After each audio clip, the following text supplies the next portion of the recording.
What is it about Muscle Shoals? It's just a little village on the Alabama border. Why does that music come out of there? Each time a person went to Muscle Shoals, they came out of there with a hit. Record making like that doesn't happen often. It usually takes somebody like Rick Hall with the drive to do it. I was going to kick some ass and take some names. I wanted to be somebody.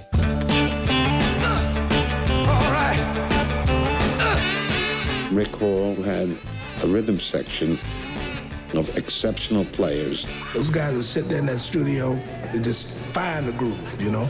And I'd be right there with them singing along, and we'd all work it out together. Rick Hall, he stuck there every minute. You gotta have a name, and Swampers is a good nickname. You just didn't expect them to be as funky or as greasy as they were. R-E-S-P-C-T, find out what it means to me. Paul Simon called Stax Records, talked to Al Bell, and said, hey, man, I want those same black players that played on I'll Take You There. He said, that can happen, but these guys are mighty pale. Let me take you there, I'll take you there.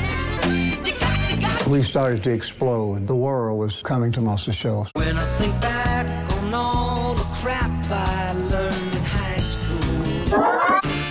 You thought you hadn't found a good girl. I wrote the old man's sweet home. Being there does inspire you to do it differently. It's like when they're coming out, you'll stop, boom. It was pretty funky, you know, that was the whole idea of it. I began to tell them of this great new deal we'd made with Capitol. One of the guys stopped me and said, we've already made a deal with Jerry. We'll be leaving here. It was war.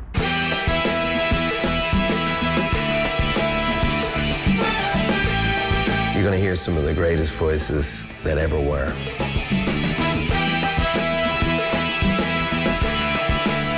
There are certain places where there is a field of energy. You're in rock and roll heaven, man. You know?